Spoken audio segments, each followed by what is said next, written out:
Vous êtes en direct avec le 36 TV.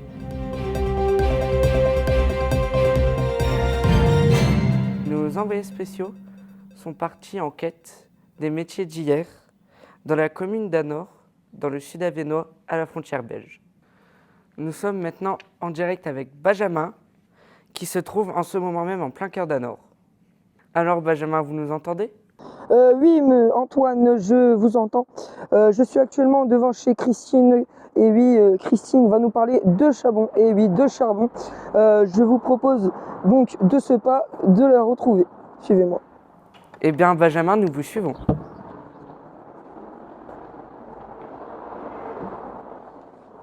Bonjour. Alors, on m'a fait part que vous avez connu un ancien métier d'Anna. Oui. Qui est? C'était marchand de charbon. Où se situait ce métier-là? Alors, c'était à la rue d'Hirson. C'était mes grands-parents. Donc, les parents de mon papa qui fournissaient le charbon dans tout le village et alentour. Pourquoi ce métier? Parce que dans les villages comme ici, on se chauffait au charbon. On avait des cuisinières au charbon, on avait du chauffage au charbon. C'était le moyen de se chauffer que l'on connaissait. Était-ce une passion, une obligation ou un choix? À la limite, il y avait un peu des trois. Parce que un choix, oui, parce qu'il y avait de la demande. Oui. Une obligation, oui, tout le monde devait chauffer. Donc, et une passion, oui, il fallait avoir une passion parce qu'il fallait aller livrer les gens. Et puis, c'était assez dur comme travail. Donc, c'était un métier de passion, c'est sûr. Quand le métier s'est arrêté et pour quelle raison? Ça s'est arrêté dans les années, on va dire, entre 80 et 90, parce que le charbon, ils se sont aperçus que ça polluait. Et puis, il y a eu d'autres moyens. Le gaz est arrivé, donc le gaz est venu s'installer dans les maisons. Et ils n'en vivaient plus. Ils n'en vivaient plus parce que c'est pareil. On n'extrait plus le charbon. On le faisait venir des pays de l'Est. Alors, c'était plus intéressant. Est-ce qu'il y avait des difficultés et la joie du métier? Les difficultés, c'était lourd. Quand tu vois que mon papa avait aidé son père, il avait 14 ans. Ouais. Et il portait des sacs de 50 kilos. Oui, quand même. Pour les descendre à la cave. Vous avez des anecdotes par rapport à ce métier-là? Vous avez connu? Les anecdotes que mon papa m'a racontées, et mon grand-père, c'est que dans le temps, les gens étaient payés à la quinzaine. Donc, ils allaient rechercher l'argent. Des fois, ils livraient le charbon, mais ils faisaient crédit. Donc, ils allaient chercher l'argent quand les gens étaient payés. D'accord. Et une anecdote, c'est qu'une fois, dans une maison, dans un foyer à Nord, et c'était payé en espèces dans le temps, c'était pas des chèques, c'était des billets, des pièces. Ils se sont fait payer forcément en espèces, mais l'argent était dans un tiroir, dans un meuble, et il y avait du beurre, et le beurre avait fondu, ils avaient donné les billets avec du beurre, ils les avaient claqués sur la table. Bon voilà, dans le temps c'était ça, c'était des anecdotes comme ça. Qu'est-ce que représente ce travail dans la vie? C'était valorisant parce qu'il n'y avait pas de concurrence, c'était les seuls. Oui. Et donc, ils connaissaient tout le monde. Il y avait un rapprochement avec la population. Ils connaissaient tous les coins d'Anor, ils connaissaient toutes les personnes d'Anor, ils étaient connus. Merci d'avoir passé cette interview. De rien. Et au revoir. Savez-vous où se trouve le monstre du Loch Ness ? En Écosse ? Eh bien non. Sans plus tarder, retrouvons notre envoyé spécial Rouliane, qui est allé à la rencontre d'une personne qui, elle, l'a vu de près. Et en quoi consiste votre métier? Mon métier à ce temps-là, c'était il n'y avait pas beaucoup de boulot dans le coin. Donc, je me suis présentée à la galoperie et j'ai été embauchée presque aussitôt. Quoi la galoperie? La galoperie, c'était un grand parc animalier. Il y avait les gens qui venaient. Il y avait 7000 personnes le dimanche. Il y avait les dauphins, Pinocchio-land. Il y avait le grand toboggan qui était fort haut. Il y avait des singes. Il y avait un petit parc pour les enfants. Il y avait une petite plage, quoi.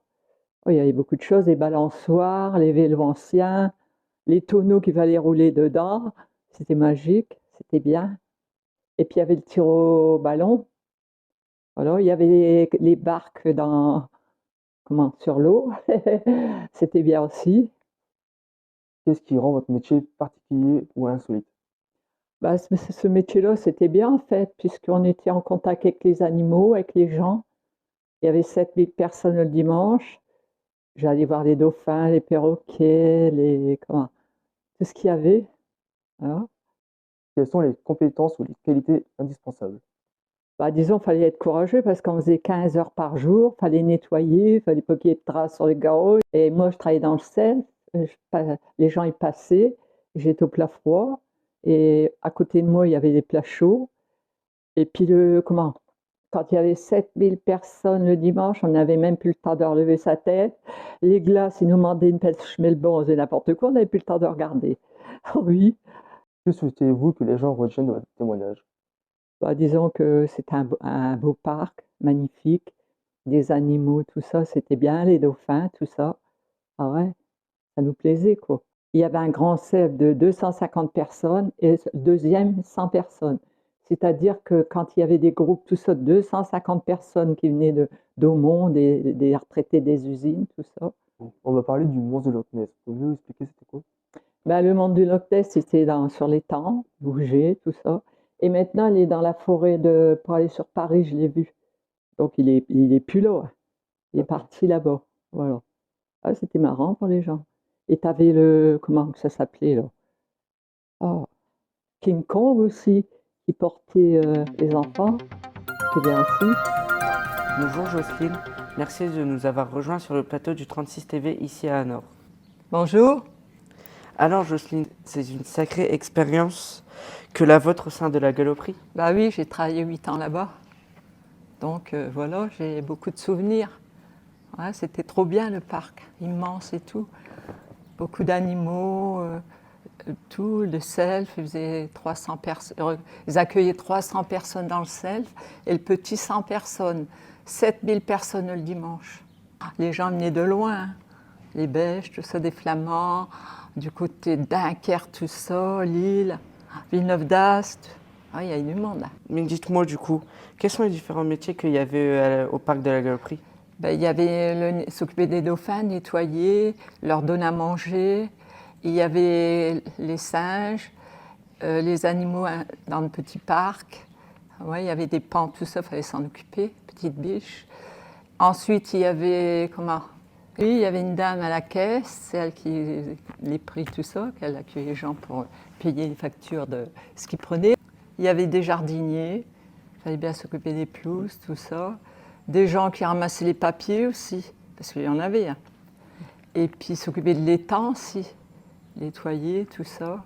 Et il y avait au moins 30 employés. Voilà. Ouais. Il y avait des gens qui venaient que le week-end, et nous on travaillait tous les jours, 15 heures par jour. Et qu'est-ce qui vous manque le plus dans ce métier? Contact avec les gens, tout ça, c'était super. On voyait du monde, que c'est mort maintenant. Est-ce que si ce métier était à refaire, vous le referiez? Oh, ça, certainement. Trop bien. Ouais. Puis on s'entendait bien et tout ça. Puis voir du monde, c'est agréable quand même. Quand ça s'est arrêté, qu'est-ce que vous avez ressenti? Ouais, un manque. Oh, ouais. Surtout qu'on avait beaucoup de contacts, tout ça. Puis après, c'était mort. Après, on n'avait plus que les nettoyages à faire quand c'était terminé la saison. Merci de nous avoir fait découvrir ou redécouvrir le parc. D'accord. Enchantée. Et je suis sûre que ça a dû réveiller des souvenirs Ah oui, beaucoup. au sein de certains de nos téléspectateurs. Merci Jocelyne de nous avoir fait découvrir ou redécouvrir ce parc. Merci. Il n'y a pas qu'au Moyen-Âge qu'il y avait des forgerons. En témoigne le patrimoine d'Hanovre. Notre envoyé spécial Rouliane est parti à la rencontre de Colette, une ancienne employée des aciéries et des forges. C'est une usine qui était spécialisée dans les lames et couteaux industriels. La plus grosse lame qu'on pouvait tremper, elle faisait 6,5 m. On faisait des lames pour le papier, des lames de massicot, pour couper le papier. Je ne sais pas si tu as déjà vu un massicot, la lamelle des sangs, elle te coupe ça. Et puis pour le bois aussi, pour dérouler le bois, pour faire du contreplaqué. J'étais intéressant à visiter ces usines-là.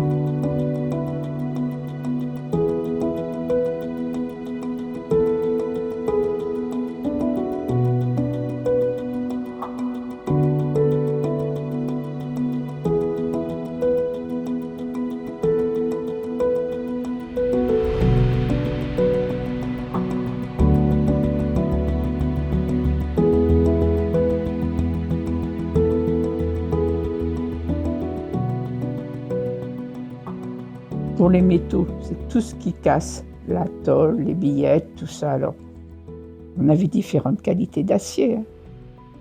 Les aciers étaient faits à la fonderie. Nous, on avait des fournisseurs, on avait des clients, hein. On avait l'acier doux en général était acheté en France et les aciers alliés étaient faits à la fonderie. Et en plus, on faisait des mandrins pour Vallourec, qui n'existe plus, pour leurs tubes. Et c'était des aciers alliés. Alors quand il y en avait quand on en coulait un gros, les 3 fours marchaient en même temps parce qu'on avait besoin du contenant des 3 fours de la fonderie pour couler le mandrin. Le mandrin, c'était une pièce énorme. Mais c'était beau quand c'était rectifié. Oh, c'est un métier qui... Enfin, moi, je l'ai côtoyé de par mon travail. Mais il faisait vraiment des belles choses. Moi, quand j'ai vu que l'usine se fermait, j'avoue que je ne passe pas devant sans un pincement de cœur. C'est un crève-cœur, hein. J'ai passé une grosse partie de ma vie là-bas. C'est comme ça, hein. Les circonstances internationales ont fait que c'est arrivé comme ça. Bonjour Fabien, merci de nous avoir rejoints sur ce plateau. Bonjour Antoine, c'est avec plaisir que j'ai accepté l'invitation. Alors, vous connaissez bien ces métiers de l'acier. Vous êtes toujours en activité, je crois. Alors toujours en activité, en effet, en tant que soudeur donc, à la fonderie d'Anor, hein, pour réparer les pièces et parfois aussi en remodeler certaines. Est-ce que votre métier est un métier difficile, voire pénible? Alors pénible non, exigeant oui, parce qu'on travaille quand même dans le bruit, la chaleur, la poussière. Mais c'est tellement exaltant de travailler le métal que quand on met notre combinaison ou notre casque de soudeur, on oublie tout ça et on travaille la matière. Voilà. Si c'était à refaire, est-ce que vous referiez à nouveau ce métier? Oui, sans hésitation. Oui, c'est vraiment passionnant. Ça mérite de s'y consacrer. Du coup, en quoi consiste votre métier?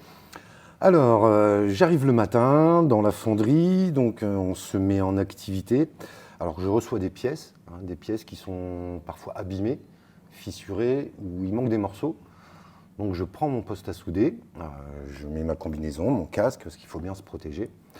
Et à l'aide d'une sorte de pistolet, on va dire, je travaille la matière, je gomme les imperfections, je remplis les fissures. Et parfois aussi, je retravaille la pièce, c'est-à-dire que je lui redonne la forme qu'elle doit avoir au départ, en ajoutant du métal en fusion, qui finit par refroidir et donc faire corps avec la pièce.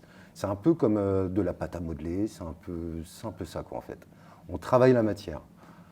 Du coup, vous êtes un artiste, Fabien? Alors, c'est un bien grand mot quand même. Je pense que c'est plutôt le métal qui suit sa propre vie. Nous, on le façonne, mais c'est quand même lui qui reste au cœur. C'est la matière qui réagit à nous. Voilà, à ce que nous faisons autour de cette matière, nous la faisons réagir. Mais elle est déjà présente elle-même par cette matière, par sa matière. Voilà. C'est très étrange le métal, hein. C'est un peu comme le bois aussi. Ça se travaille assez facilement quand on a une bonne technique. Et c'est génial, franchement. De travailler le métal comme ça, c'est vraiment génial. On sent que vous êtes passionné, Fabien. D'où vous est venue l'envie d'être soudeur? Alors, ça vient de loin. Ça vient de mes 2 grands-pères qui travaillaient dans la sidérurgie, dont l'un était soudeur. Ils m'ont refilé le virus du métal, de travailler le métal au départ pour bricoler sur des motos. Et par un pur hasard, j'ai postulé dans une entreprise en tant que monteur, voilà, pour monter des structures en métal. Et ils m'ont proposé, ils m'ont dit, écoute, ça t'intéresserait de savoir souder? Je lui ai dit, ouais, chouette, génial. Donc ils m'ont payé ma formation.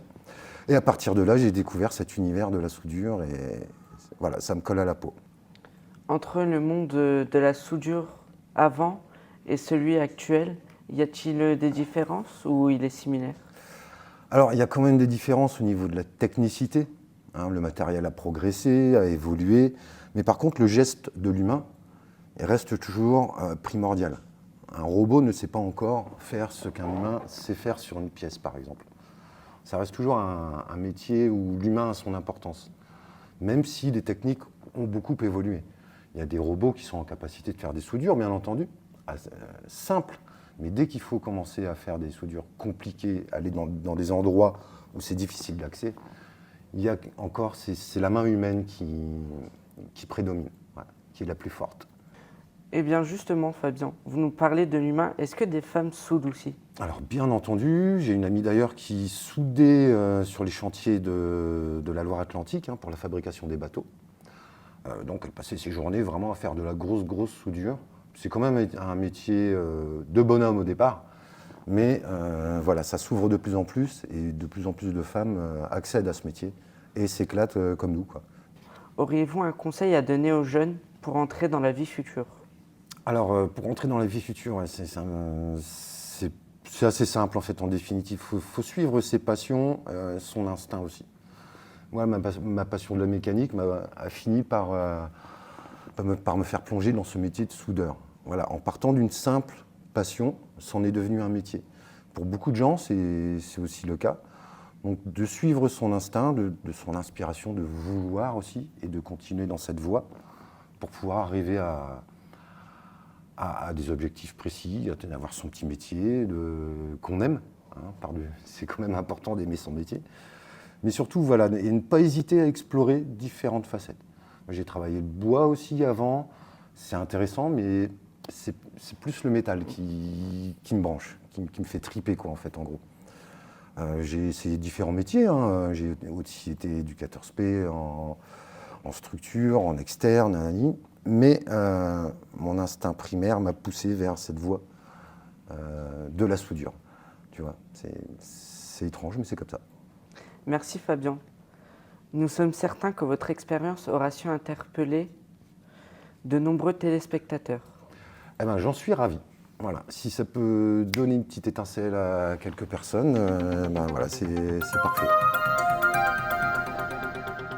Il y a des personnes qui ont eu un seul métier dans leur vie, et puis il y a les autres, ceux et celles qui ont évolué au travers de plusieurs professions, parfois très différentes les unes des autres. Gisèle en fait partie avec plus d'une corde à son arc. Elle a rencontré notre envoyé spécial, Benjamin. J'ai travaillé à la brasserie Varroquier en tant que comptable, aide-comptable, enfin, tout ce qui est rapport aux chiffres. J'ai travaillé à la brasserie de 1964 à 1972.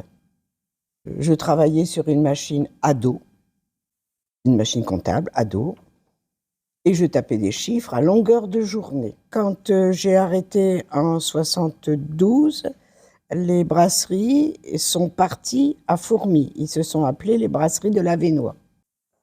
Pour celui qui connaît Fourmies, c'était installé à l'ancienne usine Héroir, où on fabriquait des chemises. La brasserie de l'Avesnois. On faisait de la bière et de la limonade de la marque Rona. C'est-à-dire, tu mets Anor dans l'autre sens. Okay. Quand ça a été la brasserie de l'Avesnois, ça a été racheté par les brasseries de l'Avesnois, ils faisaient de la bière Pelfort. Le cinéma Majestic. Nous l'avons tenu, mon mari et moi, de 1968 à 1972, en gérance contrôlée. Ça veut dire qu'il y avait un patron au-dessus de nous et qu'on ne pouvait pas faire ce qu'on voulait. On était contrôlé. C'est ce que ça veut dire. Donc, je donnais les billets d'entrée. Je faisais des petits paquets de cacahuètes et je pestais après quand je devais balayer la salle. Mon mari tenait la buvette, réceptionnait les boissons. Monsieur Courteville visionnait et projetait les films. Là. Il y avait une telle acoustique que dans cette salle, la Philharmonie d'Hanovre a enregistré 33 tours et 45 tours en 1982. Et sous Madame Bétremieux, Monsieur Perrat, actuel maire d'Hanovre, a distribué les billets. Et à l'époque, il y avait 2 cinémas à Hanovre. 2? Oui, il y avait le Majestic, ici, à la rue Pasteur, et il y avait le Rialto, à côté des aciéries et forges d'Hanovre. Pourquoi le cinéma s'est arrêté? Alors, En 72, on nous a demandé d'être en gérance libre. C'est-à-dire? Ben, comme tout à l'heure, je t'ai dit en gérance contrôlée, on avait un patron au-dessus de nous, mais en gérance libre, disons, bon, je vais pas dire que le cinéma c'est un sacerdoce, mais c'est comme pour tout métier, il faut l'apprendre. Or, ben non, on n'avait pas appris.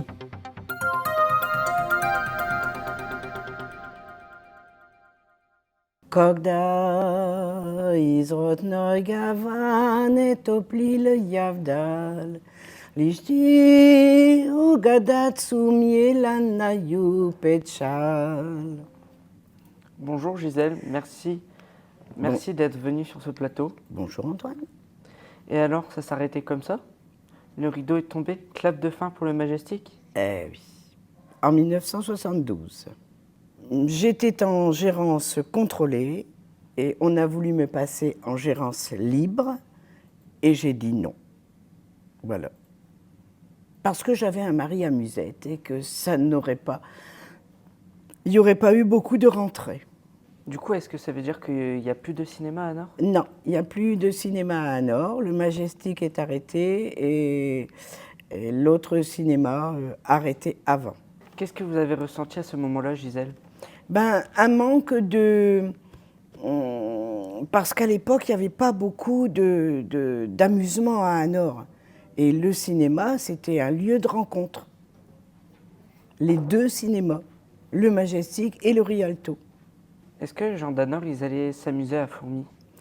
Alors, à mon époque, oui, il y avait le cinéma à Fourmi,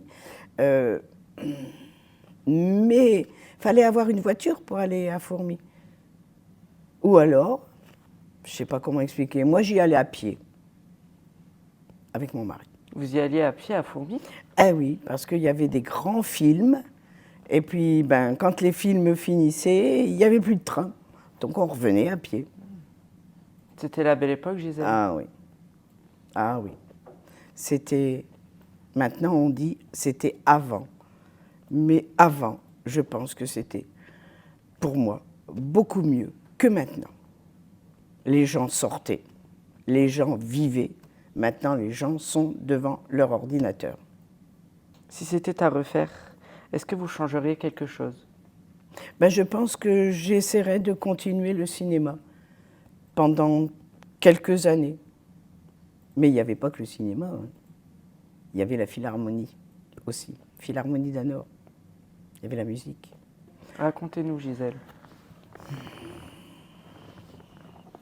On faisait des défilés, des grands défilés, et on jouait au pas, on marchait au pas.